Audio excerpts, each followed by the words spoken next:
Ralph Beckett, welcome to the Rocky Mountain Writer Podcast. Good to be here, Mark. Thanks for having me. Thanks for reaching out. It's great to get suggestions lobbed in, and this one in particular from the Speculative Fiction Critique Group, which is, I think, in the process of putting out your third anthology this year. That's right. In December 2021, actually, we had two anthologies come out. Okay, and this one's called Second Law. That's right. That's the one I was involved with quite a bit. Great, and we will get into that. And just before we launch into all the details and how you guys all work together and all the lessons learned along the way, which will be no doubt invaluable to folks out there, just tell us a little bit about yourself, where you're from originally, and where you were brought up, and what you've done professionally. Sure.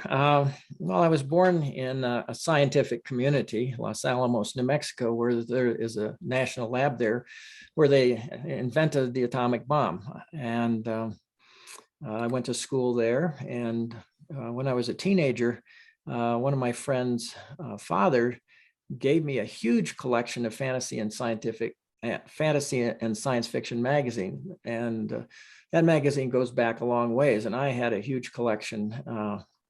Then went off to college and had to pare down that collection. Wish I'd never done that, but I kept some of the key issues. So I went through college and school and worked in the healthcare industry for 30 years. And then I decided I would start a medical blog, and it has to do with medical quality, and it's not fiction, I hope. And I did that for a while, and I just started thinking about, this writing stuff is fun. And so I started writing science fiction, which was like I liked when I was a teenager.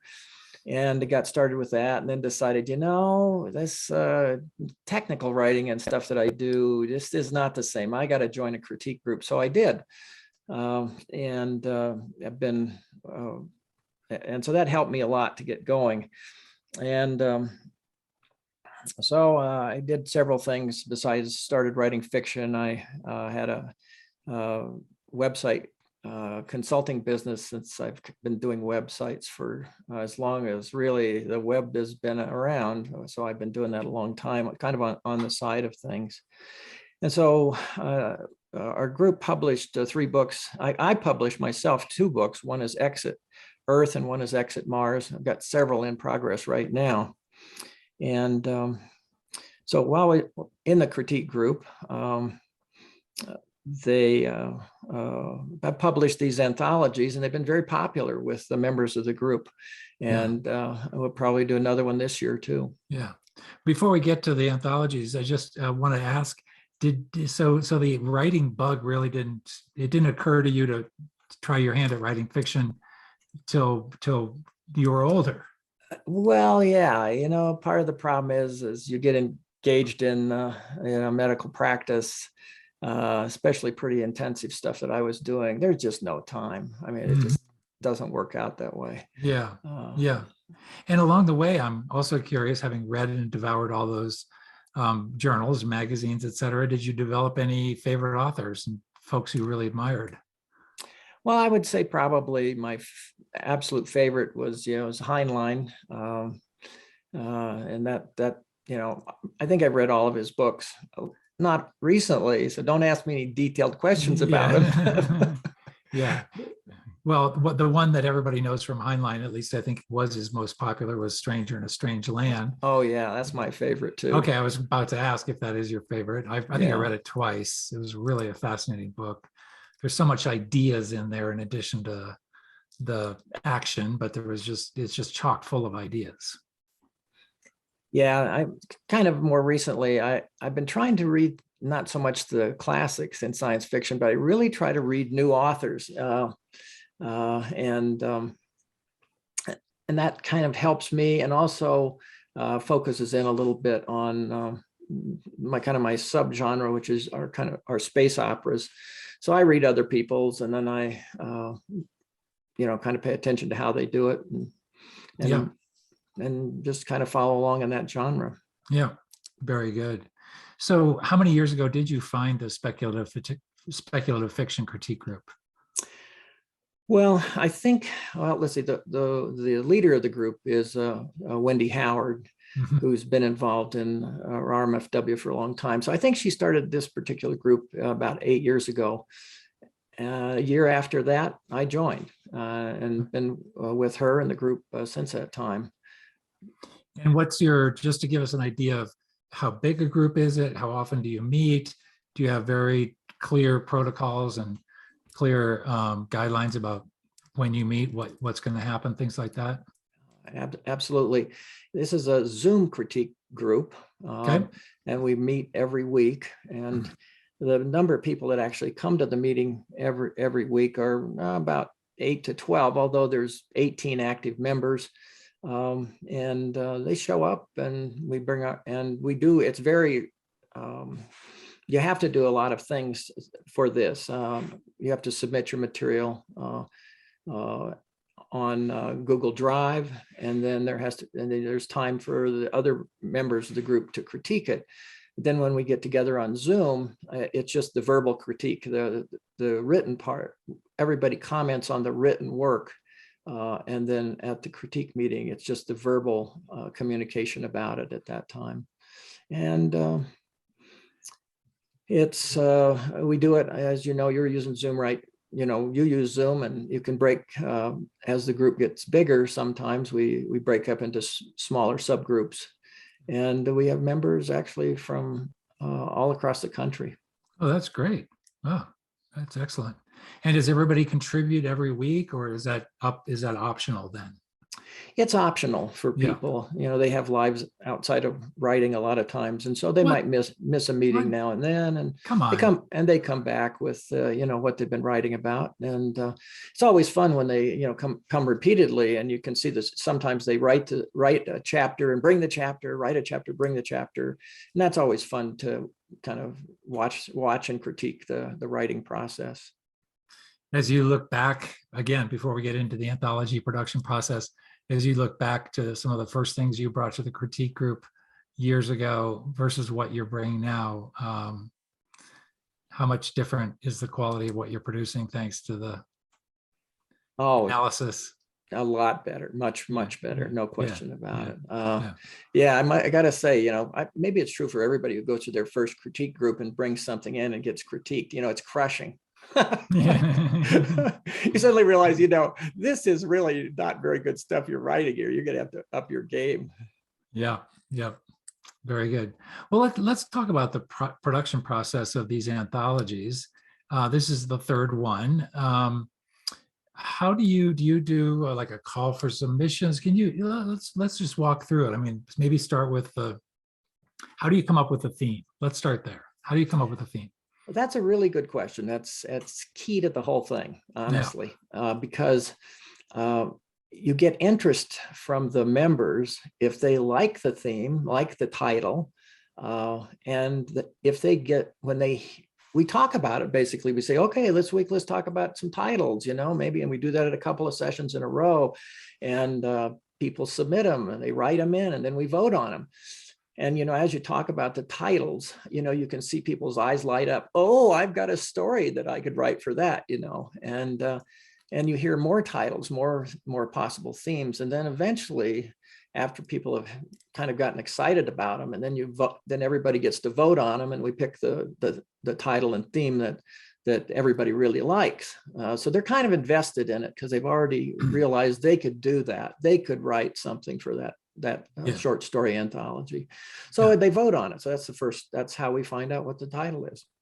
And what is the descriptor for second law? What does that mean? Well, that is, it's, you make up the law. You make up the laws and write a story where the second law is important. That's basically the theme. And is this legal law? What kind of law is it? And that's where these really inventive science fiction and fantasy authors, take off. You have no idea where they go with things, Right. and This is not a group that lacks in imagination, I'll tell you that. That's great. So how far ahead, the anthology came out in December. We're talking in late March, so it's been out for a few months. How far before that did you do a call for submissions and put out the information that you were going to be publishing this anthology? I think we determined the title about 6 months before we actually Okay. published it. Okay. That was not our timeline, however. There's always things that seem to come up, and you go along, but 6 months, and then Yeah, that actually seems like a very fast timeline from idea to publication. I mean, RMFW Anthology, they have a 18-month cycle for the whole thing, et cetera. Yeah. But yeah, but so you put out the call for submissions about 6 months before it was published. Right. And then you set a deadline for how far after that? Well, our deadline was really, well, the deadlines kind of come step by step, and you try to set a deadline with each step. And so that sometimes causes the overall deadline to get longer, at least for us. We're not quite good enough at it to say this, we have a drop dead deadline of, November 1st. That just doesn't work very well. One thing you have to do when you try to manage a bunch of authors like this is you have to have a little leeway, because we have, for instance, we have several teachers who are authors, and when they have the start of the year and they have a whole bunch of stuff going to get their classrooms going, we're on the back burner. There's no question about it. Yeah. And at the end of the year, same thing happens, and so we kind of can lose several weeks. People just are not working on their, on the anthology. Things you certainly I didn't count on, but you just have to say, yeah, well, that's life. We'll extend it, just take our time and do it. Right. So, and just to be clear, did the call for submissions, is it within the critique group only, or is it for anybody who might get wind of the anthology? People have to be in the critique group, okay. and that's partly it has to do with how we figure out how you deal with the stories. If you accepted stories from outside the group, it would be, yes, that's a story we'll take, or no, it's not. But this isn't that way exactly, because the authors write the stories and bring the stories to our critique group and get the stories critiqued there. So you have to be a member of the critique group in order to kind of follow our method of doing this. Right. Okay. Gotcha. But did you reject any stories that got submitted for the anthology? No, no. But there's a reason why there's no hard rejection, is because first off, they submit their stories before there is a deadline that we're going to start doing editing the anthology. But before that, everybody has to run their story through the critique group. So if they're in the critique group and the critique group says, this story doesn't even fit with this book, this doesn't even fit with the theme. So the author at that point goes, well, I guess I'll revise it. And then they resubmit it. Or at that point, they could say, well, I don't want to do this. That's too hard. You're making this hard on me. It's not that we rejected them. They sort of reject moving forward. And gotcha. So that makes sense. So how many stories ended up in this anthology? Let's see. I think there's 10 of them. Okay. So out of the 18, regular members, 10 got a chance to be published and have a byline. That's fantastic. Exactly. Yeah, that's fantastic. So how would you characterize the degree of cooperation in the critique group around this process? And did you assign roles of editor? Various people were officially the editor for this anthology, and how did you go about even assigning those roles? Yeah, well, I guess for this anthology, I was the overall editor for it. But in the process of improving the stories, because these stories are developed right before your eyes, so you see them come along. So what we do is when the stories have been when they've gone through critique group and they say, okay, we're ready to start the editing process for the book, each author agrees that they will do 3 edits. And there are guidelines for exactly how you do them and checklists for what you have to do. So the first process, or the first editing, we call it, is the developmental edit.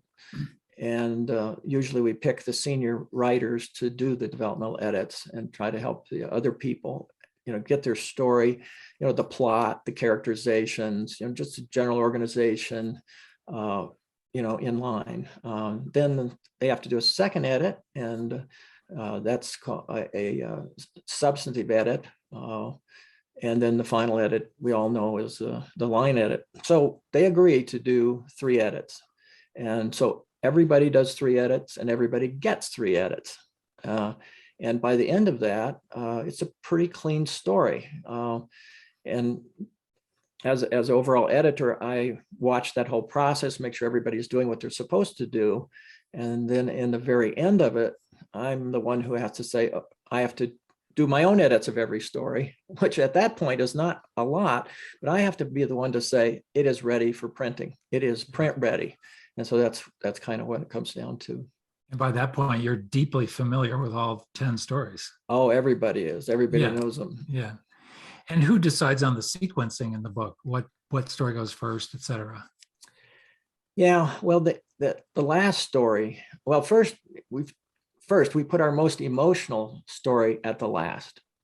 The anchor story, yeah. And the first story is the one with the best hook. Okay. That's a good process, yeah. And then in between, you just kind of alternate styles. You might have a sci-fi story, you might have a fantasy story, and you just kind of alternate the stories. So we don't think it's a good idea to just put all the same kind of stories together. We kind of shuffle them in the middle. That's great. That's great. So what about consistency with just style, grammar style? Who's making sure this all these flock of sheep is all the same color? Well, we're pretty loose with letting the authors go whatever direction they want to go, okay. But we're not loose about grammar and basically the like they say, style. And everybody knows about the Chicago style manual, and everybody knows about the AP style manual. Right. And but what we did before we really got started in this whole thing is we said, we've got to make this consistent. It's fine that the content can be kind of whatever you want it to be, right. But it's going to be it's going to be fit to be published as a book. And so it has to follow a consistent style. So we came up with our own house style manual, which you kind of have to have. You wouldn't expect that, but for sci-fi you kind of do. So where in the AP style guide is the proper punctuation and for telepathy? Not there. Yeah. So okay. So we don't use Chicago manual. We don't use AP style. So we start with our house style, and then we tell people, well, if you don't find the answer to your grammar question there or following our rules, then there are three levels you go to. You can drop down to Elements of Style by Strunk and White. That'd be one. Or you could use the Tamari Guide for Writers. And then you could use the National Geographic Style Guide as our final anchor at the base of that. You might say, why those? Well, they're all online and they're all free. Yeah. And especially the National Geographic Style Guide is really, really good. Huh. I'd never heard of that. That's a great, yeah. Great. And it's all searchable database kind of thing. You just type in. Yeah. Type in your question, how do you do this? Type in your ellipsis. You type in ellipsis and it'll tell you how to punctuate it. That's great. Very good. As you kind of went through this, what was your biggest challenge did you find? Oh boy, keeping the editors in their lane. So, the developmental editor, is supposed to be the highest level edit. looking at the overall structure and the plot, and not making comments about line editing. No comments about line editing. Get your pencil away from that. And as they're using Google, is where we do all of this, the Right. Google Docs, you can enter comments as suggestions, or you can, in which you actually change some text, a little tiny bit of it, and then the other way is to just put comments in. So the developmental editor is just putting comments. They're not getting down in the weeds at all, just the comments. So that's good. And they need to stay in that lane. Now, when you get down to line editing, the line editor does not put in comments about, oh, I don't think that this character, had a good character arc through the story. No, it's too late for that. You can't do that. Yeah. And so trying to keep it's not like we do in critique group where you're all Right. over the place. You can do anything you want as a Right. critiquer, but here you really have to stay in that lane, and it's hard to keep people in the lane. And it aggravates the heck out of the author if you've gone through all these changes and then Right. somebody else suggests something else. You just can't do that. So Right. that's the biggest challenge. But you've probably trained all these critiquers to be critiquers, and they have all these skills now to react to various issues. And so they're just, feel like even if they've been assigned to be the developmental editor, they're going to say if they spot a problem with the line editing. Yeah, I think they've learned. I mean, the first time we did this, it wasn't clear how important that was. I think they've really got the idea of it now. You really have to pay attention to your job as that. And if they do, it's a very efficient system. Yeah, very good. And then is there maybe one mistake you made along the way in this last time around that you kind of regret, something you wish you could go back and hit the undo button? I think it has to do with kind of project management, probably. And the biggest thing I didn't get right when we first started was that I didn't show the progress of the anthology every time we met with the group. Okay, here we are. Here's the editors. Here's the stories.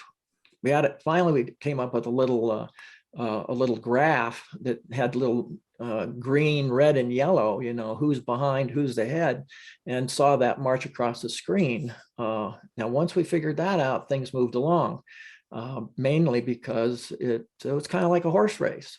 Who's done what? Where am I? Am I behind? Did I do all my edits? Is everybody else doing their edits? So once we figured out that we kept that in front of people, then things progressed quite a bit better. How about for the cover on this one? How did you go through a process there? I imagine you get lots of different opinions on what the cover should look like. What was your process?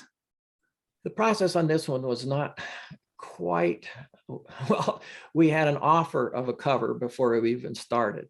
And which was I think it had a lot to do with price, but so, and we got that cover very early on in the progress, before the stories were even really written. And it came out fine. I think it's kind of a very nice cover by an artist who does award-winning covers. So it's very good. Although I think in retrospect, it's better to wait further into the process before you actually engage a cover artist. When you have all the stories in, I think you can tell the cover artist, well, these are at least the titles of the stories, and this is what they're about. Then I think your cover artist gets it.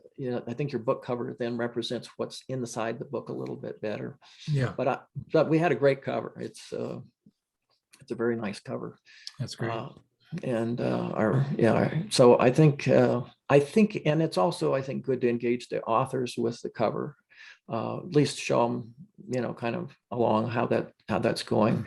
We have some, people that are very involved in, in their other lives with marketing and with commercial art. So we have some people who are really, really good at assessing what a good cover would be.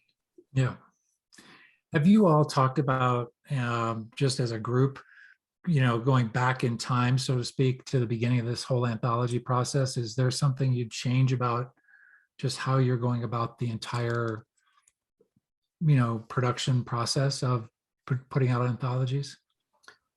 Oh, well, not really so much. I think looking back, pretty satisfied with it. Yeah. It's kind of been an evolutionary process, and we kind of thought that would happen at the beginning. I guess one thing we started using was an application called Trello, which is a project management software, which is free and very respected, for project management.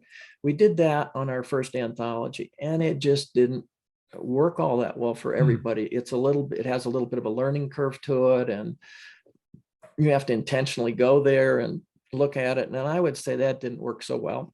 And so we dropped Twilio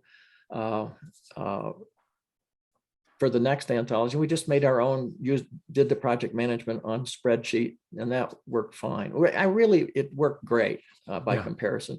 And I think the authors were very familiar with this, spreadsheets, and they were already using Google Drive. So it was pretty easy to say, look at this spreadsheet. It was very easy to do. Yeah. Yeah. Well, tell us a little bit about your own novels. You mentioned you have 2 novels out yourself, Exit Earth and Exit Mars. Yeah. Can you give us a kind of a little snapshot of what those are about, and when did those come out? They both came out about 3 years ago. Okay. Which you'd say, how come you don't have another one since then? How come you don't have another one? But because of these anthologies, that's why. Yeah. But Exit Earth is sort of stars. It's about a Martian who has found that Mars has gotten really dry. They're living underground, and they've had sort of climate change on Mars. and he's got to save the remaining Martians who are living underground, and Earth knows nothing about them. And this is set in present times.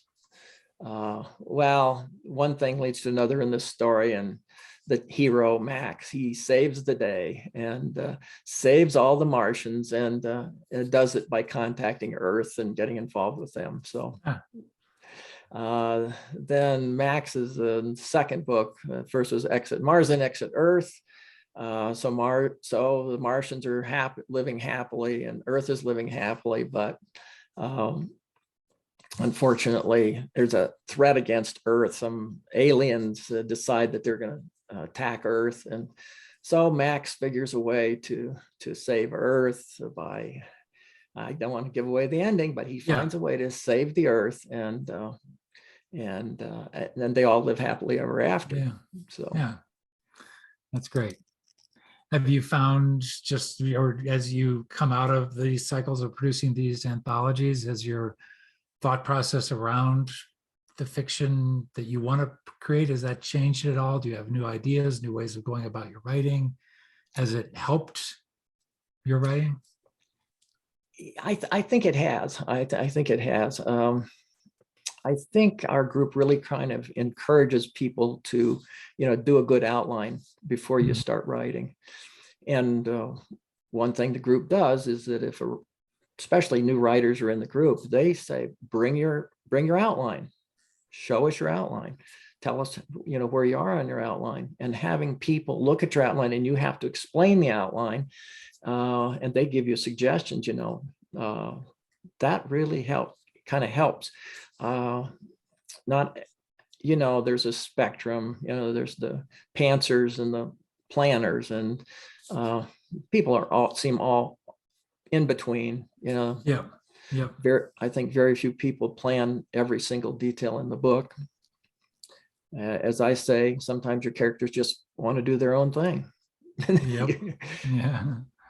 Yeah. So, just kind of looking at this whole thing that your critique group has going on, is this something you'd recommend other critique groups kind of maybe consider? Because you've sounds like a really interesting way to kind of create additional bonding and commitment to the group, to have an actual product that comes out of it. A lot of critique groups, of course, you bring sections of your novel or maybe a short story now and then, but this sounds like it really creates some probably teamwork. Oh, it really does. A wonderful social experiment, kind of. Everybody bonds together and they really like it. And when that book comes out, you get a lot of high fives. I mean, it's really fun. It's enjoyable. I think the one thing, if other groups, were to try to do this, they have to keep in their mind, number one, the reason you're doing this is really educational.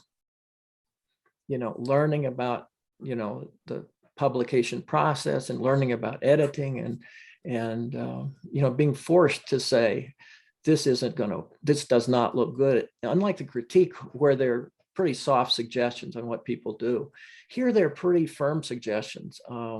Now, the author always has the right to say no on any suggested edit, but they don't. They don't say no. They try to make their story better. And so it's a fun project together. I would say it is also a lot of work for everybody, the authors, the editors, the whole, when we format books, that's a lot of work. And so don't start it if you don't feel like you are up for a little bit of work. Right. Excellent. Well, this has been a great rundown. Congratulations to the Speculative Fiction Critique Group for, putting out another volume. Congratulations. Yeah. Well, thank you, Mark. I really appreciate it.